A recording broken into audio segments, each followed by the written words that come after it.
After a century of archaeological work, the evidence for the Exodus is simply not there. These are the words of renowned archaeologist Israel Finkelstein, and they create a profound paradox. We all see the epic in our minds, the parting of the Red Sea, millions escaping slavery, a nation born in the desert. Yet, the ground beneath their supposed path remains stubbornly silent. The meticulous records of their Egyptian masters mention nothing. How can one of history's most powerful, most foundational stories leave no trace in the historical record? This silence forces us to ask a more profound question. Not simply, did the Exodus happen, but rather, if it didn't happen as written, what is the story's true origin? This is the central mystery we will investigate, examining the archaeological record, the annals of Egypt, and the political world that may have forged this narrative. We're seeking to understand what it means for a story to be true, even if it isn't factual. And our investigation must begin with the tale itself. The biblical account is an epic of liberation etched into our collective memory.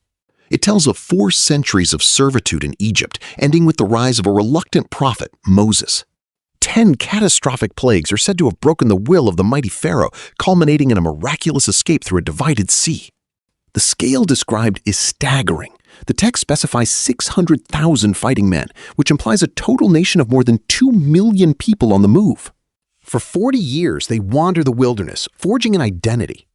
But to investigate this narrative, we first need to place it in its alleged historical setting.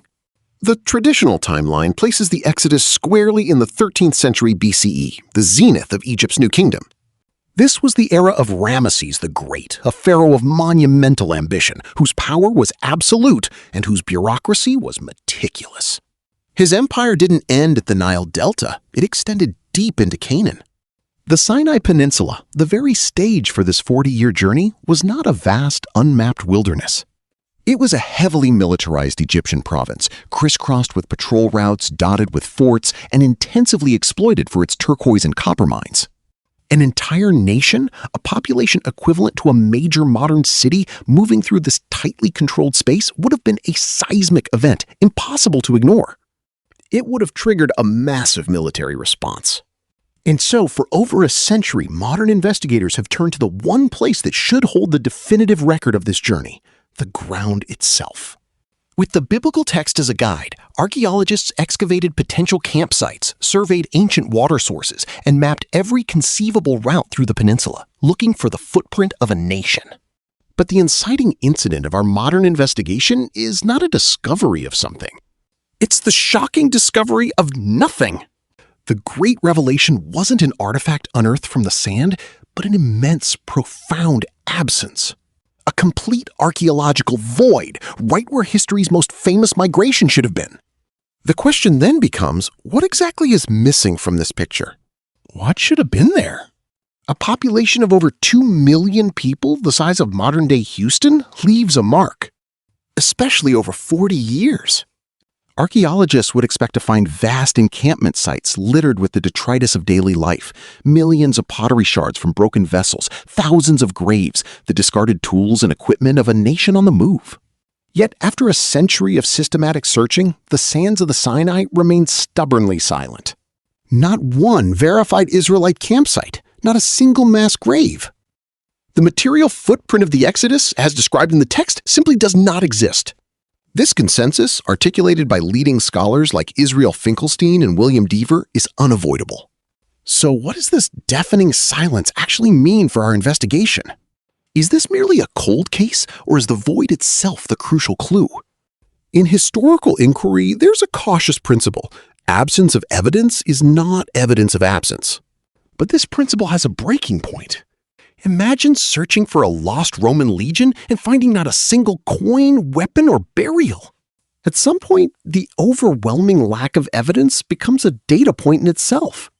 For an event on the scale of the Exodus, the archaeological silence is interpreted by most scholars not as a failure to find evidence, but as evidence of a non-event.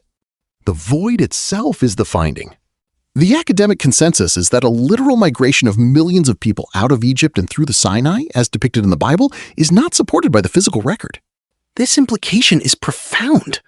If the Exodus, the very event that supposedly forges the covenant at Sinai, has no historical footing, then the entire origin story of ancient Israel is cast into doubt. It's not just about one missing event, it's about the very foundation upon which the laws, the identity, and the claim to the Promised Land are built. This forces us to ask a difficult question. If the story didn't originate in history, where did it come from? The search for evidence must pivot. The ground has offered no clues. But what about the papyrus? What did the Egyptians, the most meticulous record keepers of the ancient world, have to say? This brings our investigation into the heart of the empire itself, its archives. We're no longer dealing with storytellers, but with accountants.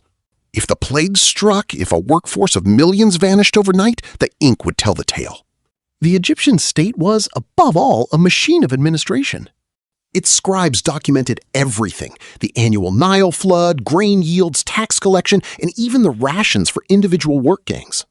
Their records are so detailed that we know about minor military skirmishes on the borders and the movements of small nomadic tribes they called the Shasu. And yet, within this mountain of papyrus and stone inscriptions, there is another deafening silence. No mention of a vast Israelite slave population, no record of 10 devastating plagues that would have shattered their economy and religion. No report of the sudden departure of 2 million people, their primary labor force. This paradox, recording the trivial while ignoring the cataclysmic, strongly suggests the event isn't found in their history.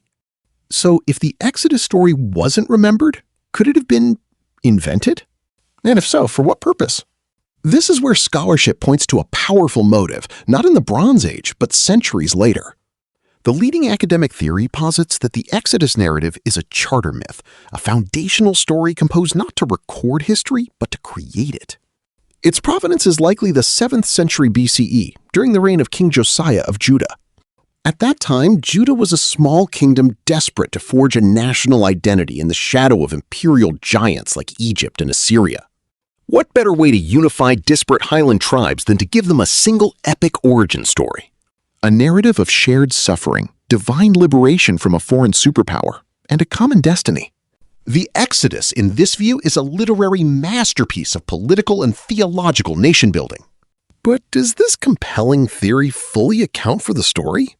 Are there other explanations for the silence in the sand? To be fair, scholars have proposed alternative explanations for this silence.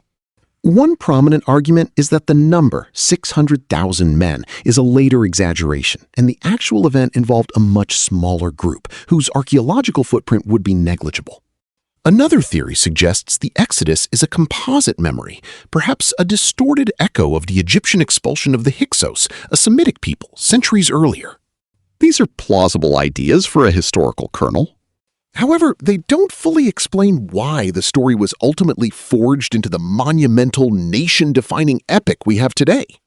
To understand that, we must shift our focus from ancient memory to contemporary politics. We must travel forward hundreds of years to the 7th century BCE. Here, the kingdom of Judah is a fragile state caught between the imperial ambitions of Egypt and Assyria. A young king, Josiah, launches a sweeping nationalistic reform to centralize all worship and loyalty in his capital, Jerusalem. He needs an ideological weapon. And a story of divine liberation from a foreign superpower is the ultimate tool. The Exodus narrative serves as a powerful charter myth. It proclaims that their God, Yahweh, is mightier than the gods of Egypt. It declares them a single chosen people, forged in the crucible of the desert, with a destiny tied to one God and one capital. It's nation building through divine storytelling. So the evidence converges. The silent sands of the Sinai and the unwritten records of Egypt argue against a literal historical event. In parallel, the urgent political needs of a struggling 7th century kingdom provide a powerful motive for its creation. The Exodus narrative, therefore, is best understood not as history remembered, but as a literary masterpiece of nation-building, a charter myth. It's a story engineered to give a people a past in order to secure their future. This brings our historical investigation to a close. But it opens up a far more provocative and perhaps more important line of inquiry. What if a story's power has nothing to do with whether it happened?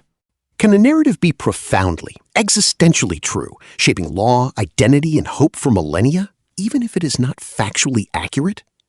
The Exodus story has done just that. It presents a paradox where the impact of the tale may be more real than the events it describes. To fully grasp how we arrived at this precipice, let's retrace the key findings of our investigation. Our investigation began with the monumental biblical epic, but the search for its historical roots led us to two profound silences: the empty sands of the Sinai and the silent archives of the Egyptian Empire. This absence of direct evidence, when set against the clear political and theological needs of King Josiah's Judah, points toward a powerful conclusion. The Exodus, according to the weight of scholarship, is best understood as a foundational charter myth, a story created to define a people and their God. It's an answer to the why. But this conclusion leaves the how shrouded in mystery. How exactly was this masterpiece constructed? Was it the work of one brilliant author, or a committee of priests weaving together threads of older, forgotten tales, faint memories of nomadic life, or a small-scale migration? Scholarship can take us to the edge of this mystery, but it cannot offer a final, definitive answer.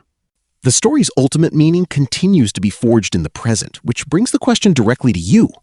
What does the Exodus story mean in the 21st century, knowing its complex origins as a potential charter myth? Can a foundational story be more important than factual history? We're genuinely interested in your thoughtful analysis, so please share it in the comments below.